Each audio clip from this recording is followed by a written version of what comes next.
Hello friends, myself Professor Parthakkar from LJ Institute of Engineering and Technology. Today we are going to learn a derivation of heat conduction through cylinder or sphere. Let's start our today's session. First we will discuss about heat conduction through a hollow cylinder. Here in figure you can see that there is a one hollow cylinder whose inner radius is something r in this figure. In this figure the inner radius is r1 and the outer radius is r2. The total height is h. In cylinder always we consider that there is some flow of hot fluid or cold fluid throughout from the cylinder, so heat will always flow in a radial direction. So here you can see that from the figure there is a direction of heat flow is outward direction, in radially outward direction. Okay, so in this figure this is a front view of hollow cylinder. Here r1 is the inner radius, r2 is the outer radius. So r2 minus r1, this is our material of cylinder. So for any derivation first we consider a small elementary strip. So here we have considered small element. Here you can see that a dr, which is the thickness of our elementary ring and whose radius is a small r from the center. The length of this hollow cylinder is considered to be capital L. Suppose the temperature of inner surface of the cylinder is T1 and the temperature of the outer surface of the cylinder is T2, and let T1 is greater than T2. So obviously the heat will flow from the inner surface to the outward surface, so radially in an outward direction. Okay. Now from the equation of Fourier heat conduction equation we know that Q is equal to minus K dt by dx. In the case of wall, here we have a cylinder, so our equation would become little bit modified, that Q is equal to minus K dt by dr, because when we write dt by dx the heat flow in a x direction. Here our flow of heat is a radial direction, so we can write dr as our radial thickness of element. When we write dx, at that time the thickness of the wall was a dx, so here instead of dx we have written a dr. Now we know that the heat will flow from that the surface area of the inner surface area of the cylinder. So instead of area we can write down 2 pi r and the total length which is L.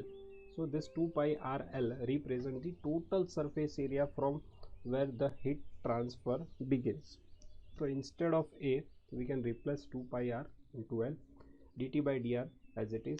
By rearranging this equation we will get Q dr by dr. We can put this dr in cross multiplication of Q and this r in upon of dr. So we will get Q into dr by dr is equal to minus K 2 pi L dt. Now by integrating this equation and putting limit, for the r there is a radius from r1 to r2, the inner radius r1 and the outer radius r2. Heat will flow from this r1 to r2, so the limit for the radius is r1 to r2 and the limit for the temperature, so inner temperature is T1 and outer temperature is T2, so the limit for the temperature is from T1 to T2. Now integrating this equation we know that for the 1 upon something there is a ln of something, so 1 upon r it becomes integration of 1 upon r is ln r, putting limit upper limit r2 lower limit r1 minus K 2 pi L. Here there is a 1, so integration of 1 is becomes T1 and T2 upper limit minus lower limit. So we will get ln Q ln r2 minus ln r1 becomes ln r2 by r1 is equal to minus K 2 pi L upper limit minus lower limit, so T2 minus T1. By rearranging this equation by multiplying this minus in this bracket, the sign of T1 will become plus and sign of T2 will become minus. By rearranging this equation we get Q is equal to 2 pi KL T1 minus T2 upon ln r2 by r1. To convert this equation in our standard form, which is Q is equal to the temperature difference T1 minus T2 in upon ln r2 by r1 2 pi KL. So remember from the previous lecture that Q is equal to temperature difference divided by resistance R. We know that the standard equation in voltage current, that I, which is current, is equal to voltage divided by R, resistance.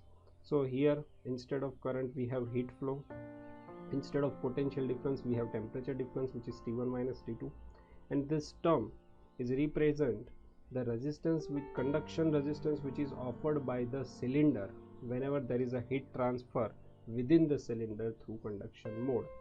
In the case of wall, the conduction resistance offered by the wall is X by K or L by K. In case of cylinder, the conduction resistance offered by the cylinder material is Ln R2 by R1. Here the outer radius upon inner radius R2 by R1 divided by 2 pi K is a conductivity of cylindrical material, and L is equal to total length of our cylinder.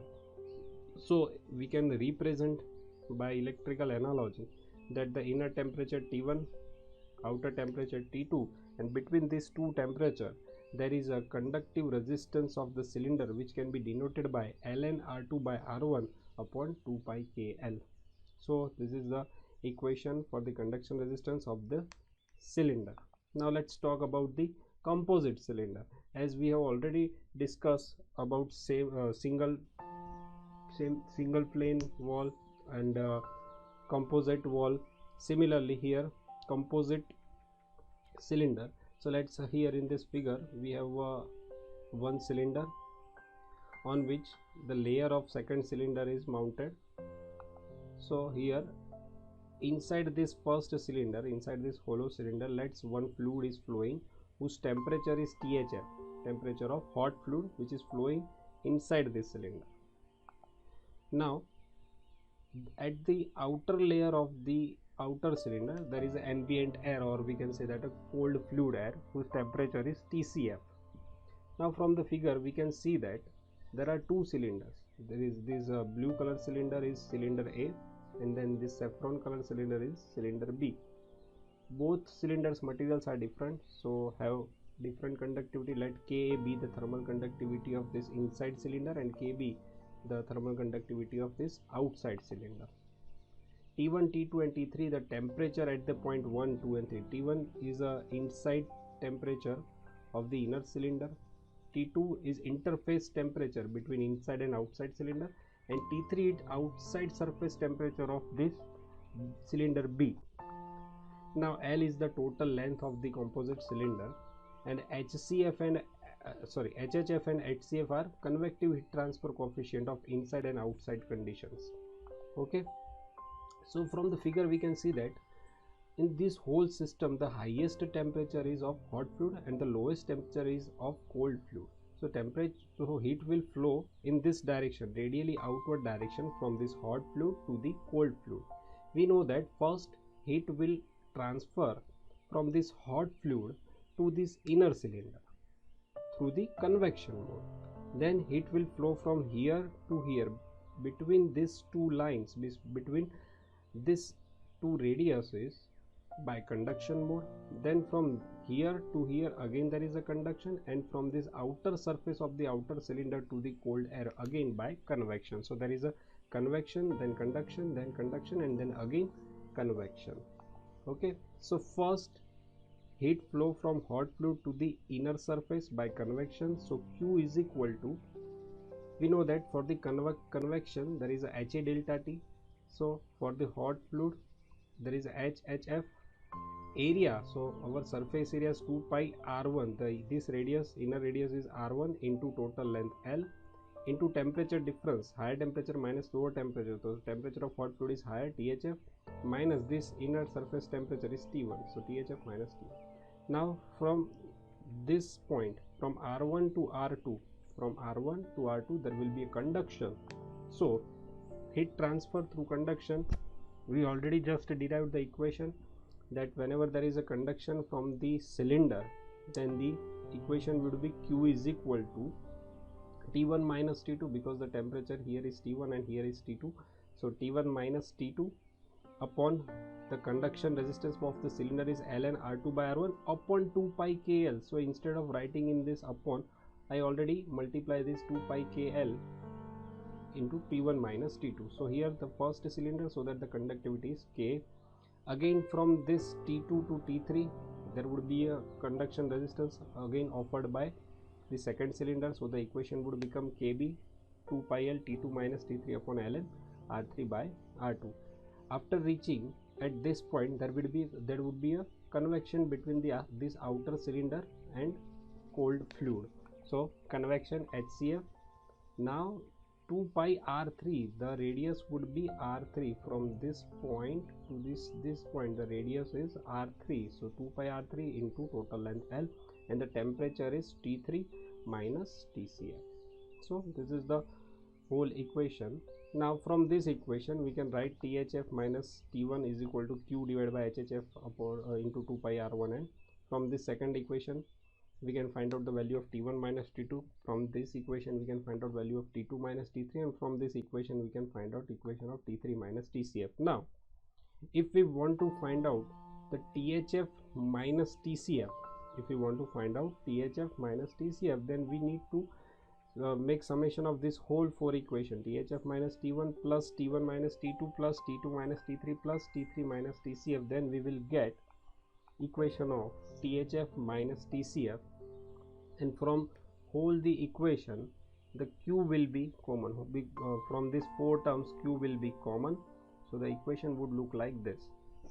In this equation, if we rearrange, make a Q as a main parameter, then we will get Q is equal to 2 pi L THF minus TCF upon whole this bracket. In this bracket, the first term is our convection resistance, the second term represent the conduction resistance, again conduction resistance, and this is again convection resistance which is offered by the cylinders. So this is the final equations for the composite heat transfer, to find out the heat transfer rate for the composite cylinders. The same, by applying same fundamentals, we can also find out the heat conduction resistance equation for the sphere. First let's take the to find out the equation for the hollow sphere. Suppose we have a hollow sphere whose inside radius is R1 and outside radius is R2. Inside temperature is T1, outside temperature is T2. Let's consider T1 is greater than T2, so the heat will flow in a radial direction. Let's take one elementary strip at radius R and the thickness as a dr. So according to Fourier's equation, Q is equal to minus K dt by dr. For a sphere there is a surface area 4 pi r square, again dt by dr as it is. By rearranging this equation we can get Q, this dr upon r square minus 4 pi k dt. The limit for the radius is from, as heat is flowing from R1 to R2, so limit for radius is R1 to R2. For temperature there is a limit of T1 to T2, so limit is T1 to T2. Now this is r raised to minus 2, so the integration of r raised to minus 2 would be r raised to minus 2 plus 1 upon minus 2 plus 1, upper limit minus lower limit. So by solving this equation we will get the final equation like Q R2 minus R1 upon R1 R2 is equal to 4 pi K T1 minus T2. By rearranging this equation, the Q is equal to 4 pi K R1 R2 T1 minus T2 upon R2 minus R1. Again we need to convert into a standard form, so Q is equal to T1 minus T2 upon R2 minus R1 4 pi K R1 R2. So this is our standard form. Instead of Q there is a current, instead of temperature difference there was a voltage potential difference, and this term represents the resistance. This is a conductive resistance offered by the sphere whenever there is a heat flow through conduction mode. So this is R2 minus R1 upon 4 pi K R1 R2 is the conduction resistance offered by the sphere. We can also represent it by electrical analogy. This is a resistance, conductive resistance offered by the sphere whenever there is a heat transfer through a conduction mode. Same concept we can apply for the composite sphere. Suppose here we have a composite sphere, there is one more layer of sphere on a inner sphere, so the temperature of inner layer is T1. At the interface of two sphere there will be a temperature of T2. At outer surface temperature of the sphere is T3. The radius is R1, R2 and R3. Suppose there is a hot fluid inside the cylinder whose temperature is THF. At the outside there is an ambient cold air whose temperature is TCF. There is a convective heat transfer coefficient of inside and outside which is THF and TCF. Applying equation, we know that first there will be a heat transfer between hot fluid to the inner surface of the sphere, which is by convection. So for that HA delta T, HHF area for the sphere is 4 pi r1 square because inner radius is r1. Temperature difference is THF and T1, so THF minus T1. Then there will be a conduction throughout the inner sphere, so between T1 and T2 there would be a conduction in the sphere. So equation would be T1 minus T2 divided by R2 minus R1 upon 4 pi K R1 R2. So I can write 4 pi K A R1 R2 here also. Again there would be a conduction between T2 and T3. So between T2 and T3, Q is equal to 4 pi KB R2 R3, T2 minus T3 upon R3 minus R2. And then at last, at this point, there would be a convection between this cold fluid and the outer layer of the sphere. So convection HCF into 4 pi R3 square T3 minus TCF, which is HA delta T. So from this equation, we can find out the value of THF minus T1. From this equation, T1 minus T2. From this equation, T2 minus T3, and from this equation we can find out value of T3 minus TCF. Now to find out the value of THF minus TCF, we need to make summation of this all four terms: THF minus T1 plus T1 minus T2 plus T2 minus T3 and plus T3 minus TCF. So is equal to this term plus this and plus this. So Q will be common from all these four terms, so we will get Q upon 4 pi will be common. So Q upon 4 pi, this plus this and plus this is equal to THF minus TCF. In this equation we can easily see that there is a, by rearranging we will get this equation, this convection resistance, then conduction resistance, then again conduction resistance, and at last this is a convection resistance. So this is the equation for the find out heat transfer rate through the composite cylinder whenever there is a convection and conduction, both modes are available. So let's summarize what we have learned. From this figure we can see that suppose there is a fluid which is flowing inside this cylinder, or this is a cylinder, not sphere. So suppose this is a cylinder and there is one fluid which is flowing inside this cylinder whose temperature is T infinite 1. The inner surface temperature of cylinder is T1, the outer surface temperature of cylinder is T2, and the surrounding temperature is T infinite 2.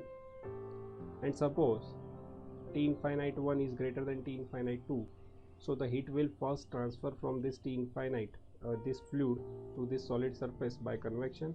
Then from between T1 to T2 there would be a conduction, and again between T2 to T infinite 2 there would be a convection. So there will be a three resistance: first convection resistance, then there will be a conduction resistance of the cylinder, then there would be a convection resistance. So if we want to write out the final equation, that heat transfer at Q is equal to T infinite minus T infinite 2, T infinite 1 minus T infinite 2, then in upon we have to summation of all these three resistance: R convection 1 plus R cylinder 1 plus R convection 2. This is our convection resistance, which is 1 upon HA.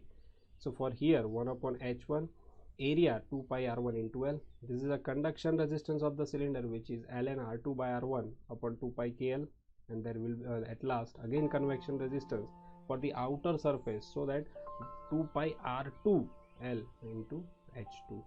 So this is for the today's session. I hope you understand all the things. Thank you so much.